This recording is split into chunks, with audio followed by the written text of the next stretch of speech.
Seja muito bem-vindo ao episódio do podcast Histórias da Maternidade Atípica. Mas cadê a Ana? Hoje não é a Ana quem vai estar aqui como apresentadora, e sim, eu, Gisele Camargo, estarei entrevistando a Ana. A gente vai falar um pouquinho sobre os episódios que aconteceram, já tivemos a primeira e a segunda temporada, então tem muitos episódios no ar, mas nós também queremos conhecer um pouquinho da Ana. Eu sei que você aí de casa que acompanhou todos os episódios, você, mãe, que participou também de algum episódio, hoje quer conhecer um pouquinho mais da história da Ana. E é isso que a gente vai fazer, é isso que eu vou trazer para vocês. Não é isso, Ana? É isso mesmo! Hoje eu tô do outro lado da mesa. Tô lembrando do que eu falo para os meus clientes, pacientes no consultório. É tudo uma questão do lado da mesa que você está, né? Exatamente. E hoje a gente vai fazer um pouquinho diferente. Tem um lencinho aqui, fica à vontade, tem uma água, sinta-se em casa, o programa é seu. Obrigada. Então a gente brinca um pouquinho, mas é isso, né, Ana? Trazer um pouquinho essa diversidade também, trazer o outro lado da mesa, o outro lado da história, que sempre acompanha as mães. Mas e quem é essa Ana que acompanha as mães? Eu vou pedir para você contar um pouquinho de você, Ana. Antes da gente começar aqui algumas perguntinhas que eu preparei para você, gostaria de saber quem foi a Ana criança, a Ana adolescente, quem é a mulher Ana Carolina. Uau, ela já começou bem no ponto, né? Mas é bacana, acho que muitas pessoas têm curiosidade, né, de saber, porque essa figura do psicólogo é muito, né, Sim. distante. Mas a Ana criança, começando por ela, tá se realizando dentro de mim, porque ela sonhava muito em apresentar jornais. Eu lembro de brincar disso, eu queria ser da TV, né, usar blazer.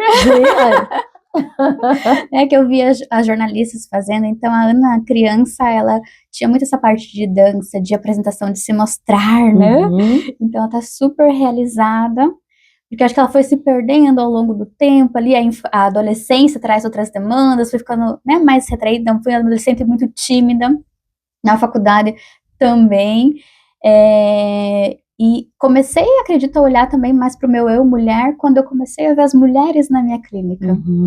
É difícil, as pessoas às vezes acham que passam por nós sem deixar nenhuma marca, né? Sim. Mas todo mundo deixa uma marca. Então, ouvir mulheres, ouvir dores, acolher, né? Eu acho que também fez eu querer cuidar mais da minha mulher, olhar mais para minha mulher. Para a questão de relacionamentos também, Sim. né? Hoje eu sou casada, ainda não tenho filho, que acho que é uma curiosidade que as pessoas têm muito, né? Não tenho filho ainda, quem sabe vem logo, vamos ver. Olha só. O que aí nos aguarda, né?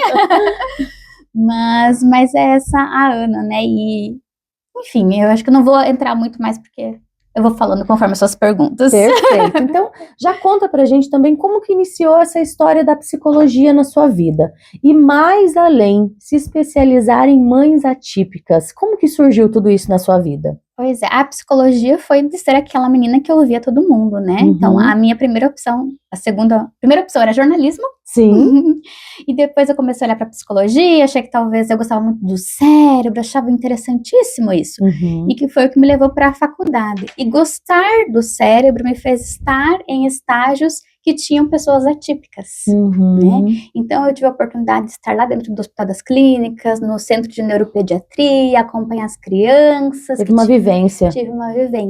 Lá o olhar era muito sempre para a criança, não tanto para o adulto. Eu tive mais uma vivência de família quando eu fui atender adultos que tinham TCE na faculdade ainda. Então, adultos que sofreram TCE, nós tínhamos que orientar as famílias que aquele adulto era diferente agora. Sim. Aquele adulto que elas conheciam não seria mais o mesmo, tínhamos sequelas, enfim, era sempre TCE grave, né? E aí, começou já a formiguinha da família. Me formei, em 2014 começo a atender muito mais atento ao público infantil. E foi... Quem aí é da área sabe que a gente teve um novo DSM nessa virada, que foi o novo diagnóstico do transtorno do espectro autista. Então, os diagnósticos começaram a aumentar, a ser mais comum, e eu comecei a receber essas crianças. Só que, quando eu atendia as crianças, tinha alguém que ficava na sala de espera, que vinha trazer a criança, e que assim, eu e as outras profissionais passávamos orientações. Aconteceu isso, tem que fazer aquilo. Mas a sensação que eu tinha é que eu não estava falando nada com nada para aquela mãe, Sim. e que eu não estava conseguindo atingir aquela mãe. Né? E eu falo de mãe porque geralmente era quem levava, Sim. né? E isso me deixou angustiada. Eu não tinha muita referência de famílias que tinham filhos com deficiência. Uhum. Não tinha muito isso, não se falava muito nisso. É O que se verdade. falava muito era do diagnóstico, que era novo, Sim. uma nova reformulação. E eu entendi na faculdade que quando a gente tem uma dúvida e a gente não acha na literatura, você vai para o mestrado. E foi isso que eu fiz. Interessante. Aí que começou, então, essa Aí que começou. especialização. Isso, porque daí no mestrado eu queria, né, desenvolver um programa para essas famílias. Uhum. Encontrei uma professora que trabalhava já com essa área, a professora Maria de Fátima Mineto, espero que você esteja assistindo, que nem você falou que assiste. E lá eu consegui entender o que faltava. Uhum. Faltava a minha compreensão dessa parte emocional da família. Sim. Do que eles estavam passando, porque muitos vinham recém-diagnosticados, né? Sim. Então a gente não tinha um acolhimento, não tinha uma conversa, era só demanda. E daí no mestrado eu tive a oportunidade de estar então com autores, tive a oportunidade de estar com o professor Vitor Franco, que é um psicólogo de Portugal. Olha que legal. Ele tem uma teoria de adaptação à deficiência, né? Uhum. Então ele estudou todo esse estuda até hoje nesse processo de quando o pai recebe um diagnóstico, o que passa nas emoções, né, a questão do famoso luto que falam, da reidealização de um filho. Tive o privilégio de ter ele na minha banca de mestrado. Nossa, olha só. Ele veio presencialmente, né, então foi um mestrado muito rico, e foi aí, então, que eu comecei a interagir com essas famílias. Uhum. E a gente queria a família, mas a família não veio a mãe. Né? Sempre a mãe, né? Sempre a mãe, né? E daí que eu comecei a fazer grupos de uma forma informal, porque o meu mestrado foi fazer grupos, Sim. né? Então eu terminei o mestrado, já tinha um grupo de mães que gostou, a gente começou informalmente, e de repente a gente teve uma vivência aqui, e daí as mães pediam atendimento e mais uma roda de conversa, e estamos onde estamos hoje. Fluiu, né? Fluiu. E fala pra gente então o que significa, na prática, o que é ser mãe atípica. De tudo que você já tem observado dentro do consultório, o que significa hoje falar mãe atípica? É uma mãe que enfrenta na sua maternidade desafios que ela nem sabia que existiam. Uhum. Porque é inevitável que, diante de um novo ciclo, como a maternidade, a mãe tem algumas expectativas, né? Sim. Como vai ser? Qual que é a via do parto? Vou amamentar? Como vai ser? Que escolhinha que eu vou pôr? Etc, né?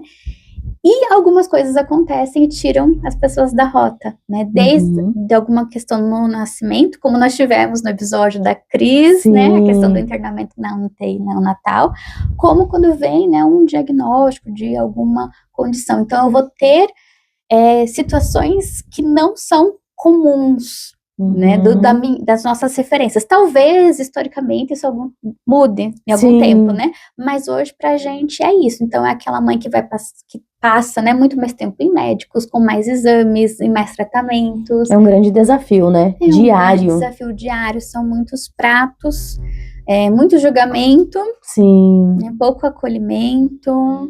Tem uns ingredientes, assim, difíceis aí nessa maternidade. É complicado. A gente que acompanhou aqui, né, a gravação de todos os episódios da Ana, a gente vê em cada mãe o detalhe diferenciado de uma vivência, de um filho. Foram várias histórias diferentes. E realmente a gente vê que é um desafio diário. Um desafio diário, gente. Você que não assistiu ainda nenhum episódio ou que já assistiu alguns, entra lá no nosso canal do YouTube da Rádio Portal, já aproveita e já assiste todos os episódios, tem lá a playlist, primeira temporada, segunda temporada, corre lá e assiste, porque realmente são episódios incríveis de histórias de superação que eu tenho certeza que vai te ajudar aí em casa, você sendo mãe atípica ou não, eu tenho certeza que vai te ajudar a ser uma pessoa melhor, vai transformar, né, Ana? Transforma. Transforma demais. E olha só, como que nasceu o podcast Mães Atípicas e qual foi o seu propósito durante essas 2 temporadas? Falando um pouquinho do podcast, né, que já estão lá as temporadas, Como foi assim o start? Eu vou fazer um podcast. Como que surgiu isso? Eu ouço ainda, né, muito das mães assim, nossa, foi tão bom ler a história dessa mãe, porque a gente tem algumas histórias em livros já divulgadas, né? Foi tão legal ler. Ela passou várias coisas do que eu passei, me senti acolhida, me senti representada, né? E eu venho ouvindo isso desde o mestrado. Eu terminei o mestrado em 2019, então já tem um tempo que eu ouço isso. Eu falei, nossa, ia ser tão legal, né? Achar uma forma de partilhar essas histórias com as mães, porque mesmo às vezes elas estando dentro de uma instituição, né, das clínicas que tem ali famílias, às vezes falta, assim, uma intencionalidade nessa conexão, né? Sim. Então eu queria trazer essas mães para falarem. E eu fiz essa tentativa em lives, né? Então a gente chegou a fazer algumas lives com as mães, a repercussão era interessante, era bacana. Sim. Aí, enfim, o projeto ficou em banho-maria, né? E em uma conversa até com a minha social media, a Roberta, né? Ela trouxe a sugestão, já pensou em transformar isso num podcast? Olha só que bacana. Ela plantou a sementinha, né? Porque eu falava que eu queria trazer isso de alguma forma. Eu falava, será que a gente faz live? Será que a gente faz vídeo? O que a gente faz, né? Porque eu acho extremamente importante isso. Sim. Né? Essa questão delas sentirem que tem um grupo, sim, delas, né? Elas não são a parte, que é a sensação que elas têm, né? Então, o podcast, ele vem dessa forma, né? E o principal intuito é esse, né? Elas entenderem diferentes realidades também da maternidade atípica, entenderem como outras mães fizeram e fazem para dar conta disso, porque é muito diferente eu, enquanto profissional, dar a sugestão e elas ouvirem de alguém que está se passando na pele. Exatamente. Que também estava lá na fila do neuro, que também está brigando porque não tem a medicação, né? Então, era isso que eu queria proporcionar para elas. Porque eu sei o impacto, a potência que é isso, né? Sim. E em todos esses episódios, teve alguma mãe, alguma história que te impactou mais? Porque eu sei que você conhece muitas histórias, né? A maioria delas quando chegava aqui. Mas teve algo que te surpreendeu, algum ponto que você não sabia, alguma mãe que você foi para casa e realmente te impressionou e que você lembra até hoje? Nossa, é difícil escolher uma só, né? Porque em vários trechos de falas delas tinha algo muito impactante, né? A conversa da segunda temporada, por exemplo, com a Shirley, né? Para mim foi muito impactante, interessante, proveitosa em vários sentidos, né? Foi algo que eu fiquei, depois da gravação, refletindo bastante. A Shirley é uma pessoa que eu conhecia mais de longe, e a gente teve a oportunidade de estar juntas no podcast, então eu conheci um pouco do trabalho dela, da motivação, já tinha visto palestras dela, né? Mas estar com ela, ouvir a história, né, como ela trouxe aqui pra gente, foi um grande diferencial para mim. E o impacto, né, de quando ela fala da filha se sentir vista, se sentir pessoa, né, se sentir pertencente, para mim, nossa, foi incrível esse momento. Acho que eu posso destacar dela, mas cada uma tem, assim, uma falinha que você fica... Nossa, sempre tem. Eu acho que na primeira temporada teve um episódio também que foi especial, que até você apontou pra mim nos bastidores, né, que eu me emocionei muito, porque era uma pessoa que a gente somos, né, conhecidas, fomos muito amigas na infância, adolescência, né, e eu vi ela nesse lugar, né, de mãe atípica, das lutas dela, e apesar também de acompanhar a adulta um pouco distante, estar também com ela, poder dar esse lugar de falar para ela foi diferente, foi um podcast realmente que eu, né, fiquei com os olhos marejados em vários momentos. E com tudo isso, o que você, Ana, psicóloga, o que é que você aprendeu também com tudo isso? O que é que te trouxe de crescimento? O que é que te trouxe de bagagem? Ouvindo a história mais profundamente de cada mãe aqui, algumas suas pacientes, outras não, e o que você aprendeu com tudo isso? Acho que a principal questão que todas elas para mim trazem é como a gente encara a nossa vida. Né? Os valores que a gente dá, aonde a gente põe a nossa energia. Essa temporada, para mim, em especial, marcou muito isso. Na outra também teve, mas essa eu acho que elas trouxeram de uma forma mais explícita esses desafios, né? Então, ouvir muito delas faz sempre eu refletir, né? o que eu tô fazendo com o meu tempo? Para quem que eu estou dando o meu tempo, a minha energia, Sim. né? Porque às vezes, em especial quando a gente tem um perfil bonzinho, né? A gente só diz sim, sim, sim, sim, sim, sim, né? Exato. E o dizer não é difícil, então ouvi-las me traz muito essa questão, né? São ensinamentos também de resiliência, Uhum. né? Muitos. Né? Então, de como lidar com situações desafiadoras, que é possível lidar, Uhum. que não é gostoso necessariamente, mas que é possível lidar. E me chamou a atenção também a fé delas, né? Uhum. Muitas citaram pra gente Sim. esse sustento, esse pilar da fé, né? E é algo que, pessoalmente, né, eu também passo sempre a rever mais. E aqui não tô falando de religião, né? Eu tô falando de fé. Sim. Acreditar, né? Confiar. Ter esse sustento, né? Então, eu acho que são 3 itens aí que pra mim sempre ficaram muito, muito marcantes. Na fala, né, de todas, eu acho que alguma coisa sobre algum desses itens tem. Sim. E como foram os feedbacks? Vamos ver aí o que é que as mães andam falando, né?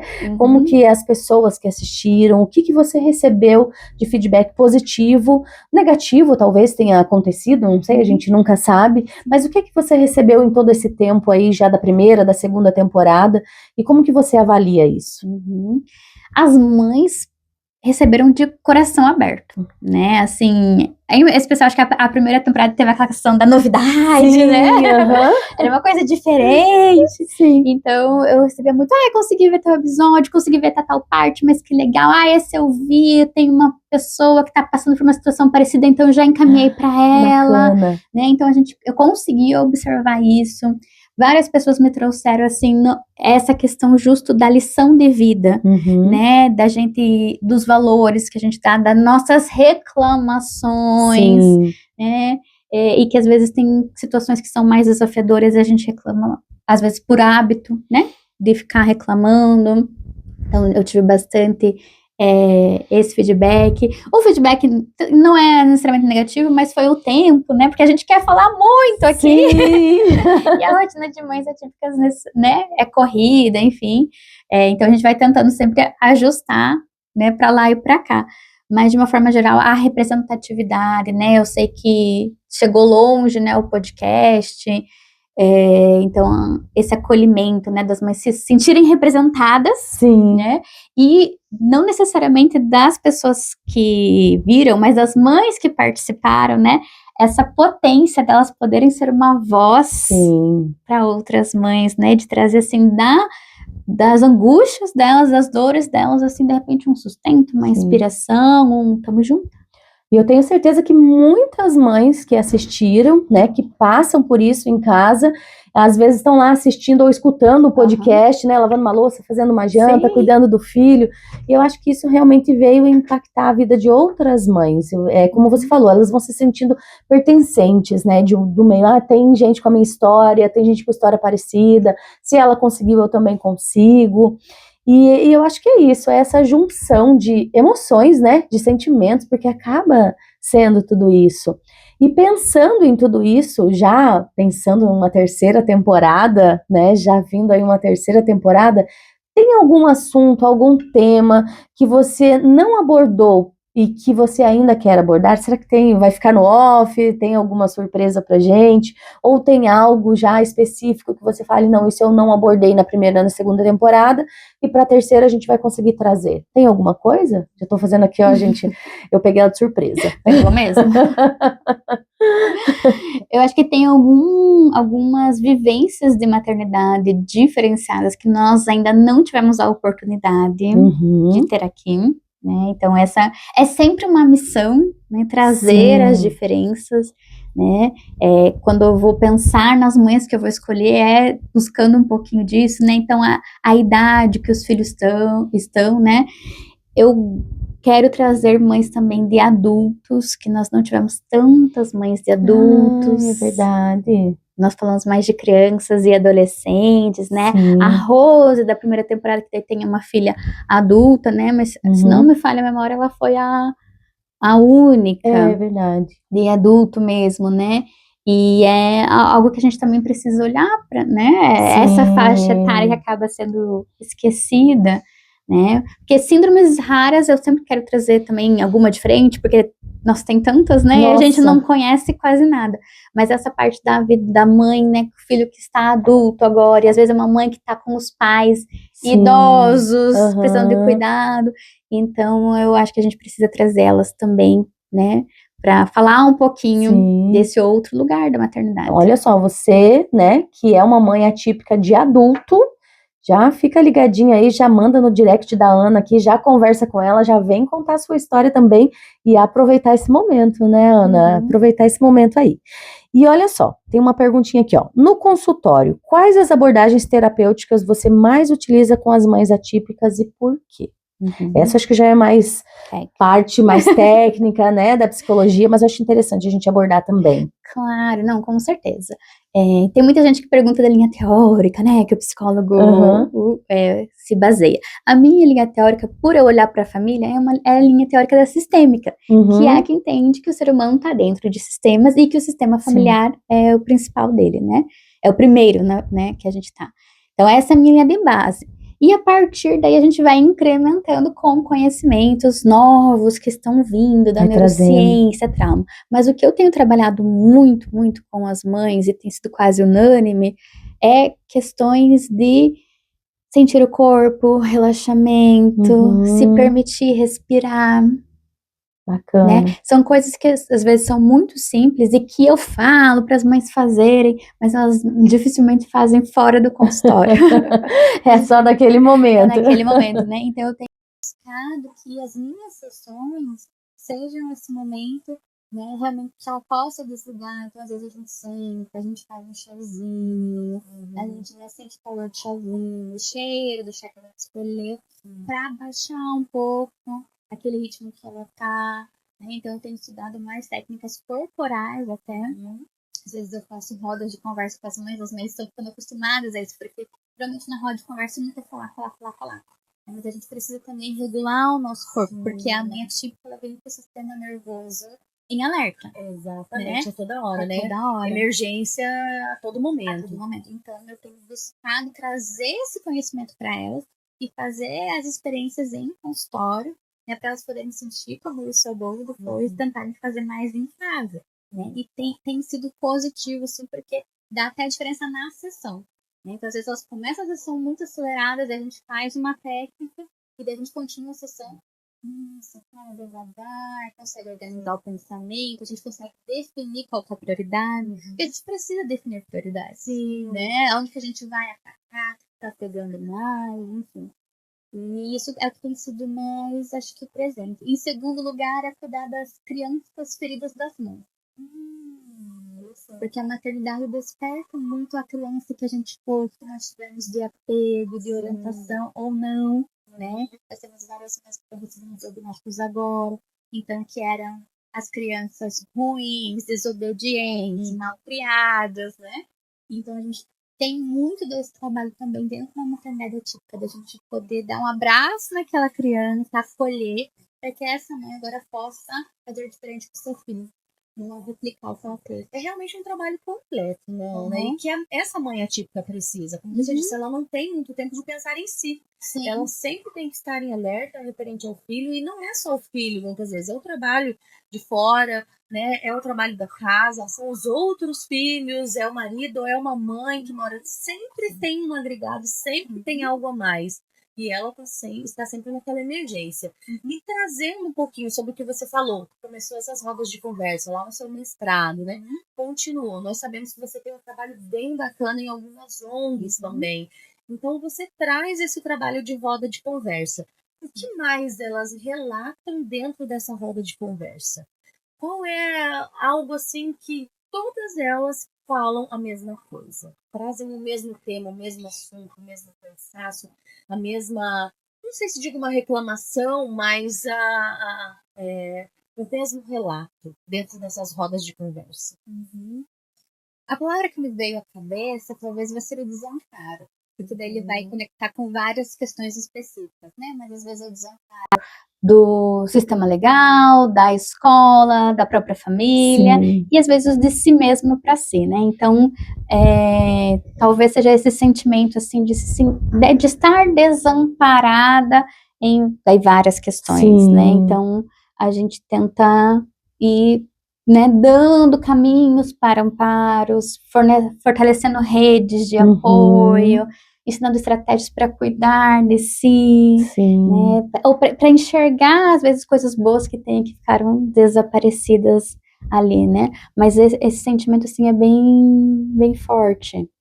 E olhando para essas mães atípicas que estão descobrindo um diagnóstico agora, que já estão começando a sentir essa sobrecarga, né? Como você falou, saiu de um episódio e entrou num completamente, e agora? O que eu faço? Senti essa sobrecarga? Qual é o conselho que você dá para essa mãe que está iniciando nessa trajetória de mãe atípica? Eu sempre sugiro que elas tentem buscar esses grupos de outras mães, né? Eu sei que grupos podem ter de tudo um pouco, mas geralmente tem uma mãe luz ali, ou algumas mães, né, luz, que tem esse perfil de acolher, né, de pegar pela mão. A Rose, nossa primeira entrevistada da primeira temporada, ela tem super esse perfil, né, de pegar você pela mão, de pegar no colo e falar, olha, eu sei, tá doendo, vamos chorar aqui juntas, né, e vão te dar dicas, etc. Mas é o lugar, provavelmente, que vai mais te entender nesse primeiro momento, sabe? Porque eu sei que a tendência é buscar informação. Sim, né? Saber o que está acontecendo. O cognitivo, né? Sim. E a gente precisa ter um lugar para a gente cuidar do emocional. E às vezes é nesse momento com outra mãe que você vai se sentir talvez menos julgada, porque aquela mãe vai usar palavras que você vai identificar, vai nomear o que você está sentindo, que às vezes você não consiga nem nomear, né? Então talvez ali você se permita cuidar disso. E como que você acha que serviços de saúde, comunidade, políticas públicas, como podem ajudar mais a essas mães atípicas, a esse nicho, a gente pode chamar assim, né? O que mais a sociedade, o que mais o governo poderia fazer para ajudar essas mães? Eu tô ouvindo elas aqui na minha orelha falando assim. É só eles fazerem funcionar as leis que já tem. Ótimo! Que é uma das grandes questões, né? Sim. Nós temos muitas leis, né? Muitas leis. A questão é fazer elas funcionarem. Então, esse seria, nossa, eu acho que a vida delas seria tão mais leve, né?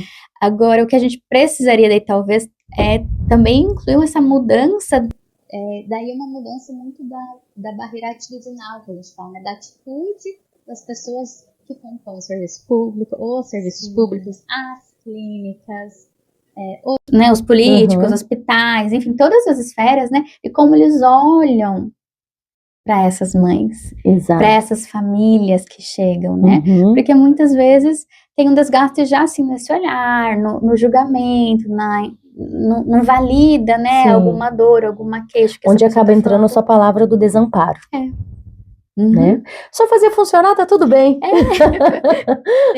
E enquanto a gente caminha para isso, sabe, eu acho que daria também para a gente pensar em não acolher só a criança que tem o diagnóstico. Sim, a mãe. A mãe, essa família, né? Então, não é só eu dar um papel com o diagnóstico, né? Às vezes é eu ter uma orientação pós, né? Eu ter os caminhos claros, né? Como que funciona aqui, o que ela pode esperar. E isso vale tanto para a gente pensar em esfera pública quanto privada. Porque na privada a gente também tem essas queixas, né, essas reclamações, né? Então, às vezes, as clínicas... Às vezes, falta de pessoas preparadas para esse tipo de atendimento. Isso, né? Tem o serviço, mas a pessoa que está lá não está preparada para exercer esse serviço. Né? Então, é todo um processo de conscientização mesmo, né? Então, as clínicas, eu sempre falo, gente, vocês estão com as mães na sala de espera. Leva elas para um lugarzinho, serve um chá e vamos conversar, vamos ouvir, né? Então, eu acho que tudo isso facilitaria, né, tanto a adesão ao tratamento, o entendimento do tratamento, né? Pelo menos eu sou prova viva porque eu trabalho em outra cidade e a minha função é essa. Olha só que Né? bacana. E os relatos que eu tenho recebido, pelo menos fez 1 ano agora que eu tô lá, é disso, né? Que a gente conseguiu, então, canalizar essas necessidades das mães. Então, o tratamento das crianças está diferenciado, a disposição delas. Até mesmo para elas se entenderem e saber explicar o que está acontecendo para o profissional que vai atender. Porque às vezes ela chega lá, eu imagino, né? Não sabe nem explicar o que exatamente está acontecendo, o que exatamente ela está sentindo. Às vezes, o saber como falar, será que é hora de eu falar com o profissional? Será que não é? Né? Então, tudo alguém que faz essa orientação já facilita bastante. Reduz o tempo, né? Reduz o tempo e o estresse. Sim. E que conselhos você daria para familiares e amigos que querem apoiar essa mãe atípica de uma forma sensível e afetiva? Porque é a rede de apoio que a gente fala, né? Então, às vezes, essa rede de apoio é a mais próxima, são os familiares e amigos. E que de forma, um conselho que eles possam lidar de uma forma mais simples com tudo isso, uma forma mais afetiva, né?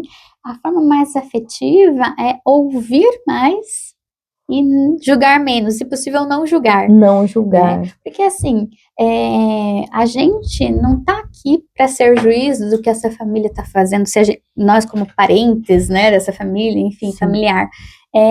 Ouça mais, né, pergunte se você tem dúvida, mas não traga sempre essa questão de estar em dúvida, de colocar em dúvida os diagnósticos, de colocar em dúvida o tratamento, né, enfim, tem um tempo de amadurecimento também dessa família que recebeu o diagnóstico que a gente precisa respeitar, né, então é muito mais baixar a sua guarda, achando que você sabe tudo porque você está de fora, mas você não está vivendo o dia a dia, né? E se você tem dúvida, perguntar, né? Como que eu posso te ajudar? E se essa pessoa tiver alguma resistência, pensa nas coisas mais básicas, né? Como um alimento congelado, levar um bolo, né?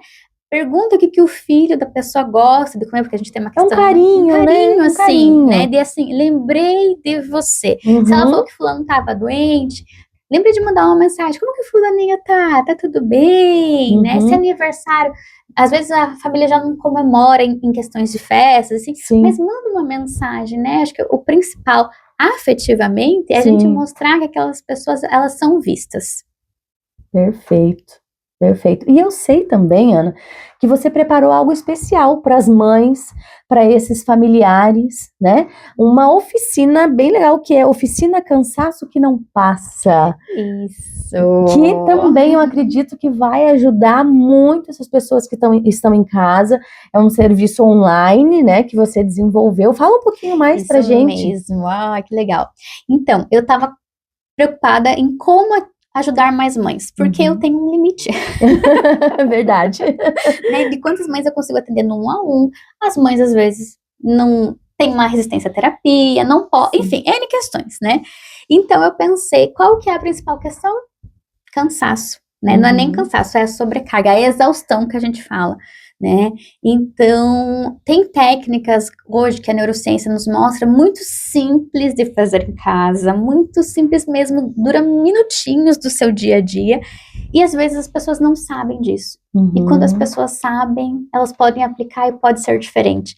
Então, eu montei uma oficina curtinha, bem objetiva, bem assim, pensando na rotina de mãe. Os vídeos são curtos, são objetivos, não tem enrolação. Selecionei 3 técnicas que elas podem fazer em casa, sem precisar de nenhum material, não tem que comprar nada extra, só aprender a técnica, fazer comigo lá no vídeo, tá gravadinho pra você. Coloquei de bônus ainda 3 áudios para ajudar em relaxamento, antes de dormir, porque essa mulherada não dorme, né? Então, tudo pensando muito na realidade delas e a gente poder cuidar um pouco dessa exaustão, desse corpo poder relaxar um pouco em alguns momentos, começar a lembrar o que é relaxar. Sim, e esse material eu acho que é bacana também para a rede de apoio. Sim. A rede de apoio, né, adquirir esse material. Com certeza. E quando a mãe tá exausta, tá cansada, fala, vem cá, né, vamos fazer esse exercício de relaxamento, vou fazer com você. Eu acho que essa também é uma forma afetiva, uma forma de carinho, de estar cuidando, né, de se preocupar com aquela pessoa. né? E como que as pessoas fazem para adquirir esse material, né? Porque já estou achando sensacional, porque não vai ajudar só a mãe, mas também eu penso numa rede de apoio, Claro. né? E isso fazer como dar de presente ou comprar para a questão da informação mesmo, e você saber como lidar com essa mãe atípica quando ela está na exaustão. Como que as pessoas fazem para adquirir? A gente pode deixar o link depois, né? Sim. Aqui, mas ela está disponível pela Hotmart, vai estar disponível também no meu Instagram, vocês podem entrar lá na bio, a gente vai pôr um destaque também sobre isso, então a gente vai facilitar para vocês, mas ela está na Hotmart, oficina Cansaço que Não Passa, a carinha de vocês, né, mães atípicas, e eu coloquei num preço super acessível para assim não ter desculpa mesmo, que é um presente para vocês, e essa ideia da rede é excelente. Né? Porque às vezes a gente tem um marido que não sabe o que fazer. Exato. A gente tem um filho mais velho que quer saber como ajudar. Então, são ferramentas que vocês podem ter aí facinho para melhorar a qualidade de vida da família inteira. Verdade, né? Verdade. Nossa, Ana, aqui, ó, eu fiz uma lista aqui, mas eu teria várias outras perguntas para fazer, e a curiosidade fica até mesmo porque acompanhei todos os episódios, né? Então a gente conhece um pouquinho, aprendi muito também. Já quero agradecer por ter aprendido, né, muito sobre o assunto. E como eu trabalho com mulheres, né, é mais fácil para você poder ajudar ou pelo menos direcionar essa mãe. Então, às vezes, a gente quer ajudar, mas não tem como ajudar. Mas o ajudar é saber direcionar. Se você sabe direcionar para uma pessoa, né, que entende, que sabe, assim como a Ana, olha, gente, você precisa, né, uma mãe vem conversar comigo, não, já vou te passar o telefone da Ana, a Ana é psicóloga, é especialista em mães atípicas, já fala com ela. Então, normalmente, quando as pessoas me perguntam, eu já indico. E eu acho que é isso que as pessoas podem fazer. Acaba virando uma rede de apoio, uma rede de comunicação também. E quando as pessoas querem te encontrar, querem saber mais do seu trabalho, querem, né, será que ela pode me atender? Será que eu me encaixo dentro do perfil que a Ana atende? Como que as pessoas fazem para te encontrar, para falar com você? Vocês podem ir direto lá no meu Instagram, @anacarol.pc, Mães Atípicas. Lá vocês vão me encontrar, vão ter conteúdos, vão ter vídeos. Lá já tem bastante dica também do que fazer em casa, né, de como relaxar. Tem muito acolhimento também. E vocês encontram na bio um linkzinho que tem as informações sobre agendamento, sobre avaliação neuropsicológica que eu também faço, sobre o podcast também. A gente vai colocar lá também os links. Vocês me encontram lá, podem mandar um direct que a gente conversa por lá. Perfeito. Nossa, e o tempo passa voando, né? É como as mães falam, né? Já acabou. Foi tão rápido. E eu queria abrir esse espaço, Ana, para você não só deixar uma mensagem para as mães, né? Ou para os nossos ouvintes, para quem está acompanhando aí essas temporadas, mas uma mensagem também, se você quiser falar algo a mais, né? Se algo faltou daqui que você queira acrescentar e falar para o pessoal de casa que está nos assistindo, fique à vontade para a gente poder finalizar com a sua fala. Ai, obrigada, Gisele. Então, eu acho que eu só sou gratidão nesse projeto, né, em todas as etapas dele. Vocês não veem as pessoas que estão aqui por trás, mas tem toda uma equipe aqui ajudando, dando pitacos, trazendo água, deixando lencinho para trazer conforto, né? Então, eu acho que eu só tenho a agradecer porque o podcast ficou do jeitinho que eu queria, né, na questão de acolhimento. Então, tem acolhimento do começo até o fim, né, e isso que era muito importante. A minha gratidão é imensa pelas mães que aceitaram. Eu sei que é difícil, às vezes, sair de casa. Teve mãe que veio e deixou recém-nascido em casa, né, teve mãe que quase não sai de casa, mas veio, quis se arrumar. Então, proporcionar isso para mim é muito gratificante, né? E eu espero, de coração mesmo, que esse podcast tenha inspirado outras pessoas a vivenciarem um pouquinho mais do que a gente falou aqui e de se acolherem, né? De se acolherem dentro da sua própria vida. A gente trouxe diferentes experiências por isso, porque a nossa vida é única, né? Então a gente precisa respeitar ela e entender o que é possível nela. Maravilha! E olha só, eu já quero agradecer, então, de antemão, esse é o nosso episódio especial depois da segunda temporada, né? Ela finalizou semana passada, mas esse é o nosso episódio especial que eu fiz questão de trazer um pouquinho da história da Ana para vocês também. A história desse bastidor, a história dessa pessoa que prepara tudo com muito carinho para vocês aí de casa, para vocês mães, dentro do consultório, ela sempre traz um mimo também. É tudo muito especial e a gente não poderia deixar de falar um pouquinho de você, dessa excelente, maravilhosa profissional que você é e que você vem crescendo e evoluindo a cada dia mais. Que você permaneça, que você continue com esse seu trabalho que, além de ser um dom, eu sei que é uma missão, né? É uma missão que você tem e que ele vai crescer muito mais. Então, prepare esse material online, porque realmente vai chegar um momento que não dá conta de atender todo mundo, mas o seu trabalho é maravilhoso. Então, muito obrigada por estar conosco aqui da Rádio Portal, né? Muito obrigada por oportunizar que a gente possa transmitir isso, alcançar essas outras mães, trazer isso para dentro da rádio, para dentro do nosso Instagram, das nossas redes de mídias digitais, porque é uma parceria, é um conjunto, né? Você traz a especialização, a gente traz a mídia, e eu acho que foi um casamento perfeito. Então, muito obrigada mais uma vez. E até a terceira temporada, né? Até a terceira temporada, a gente se encontra lá. É isso aí, então já siga nas redes sociais, acompanhe tudinho. Lá no canal do YouTube tem a primeira e a segunda temporada do podcast Histórias da Maternidade Atípica. E até a próxima.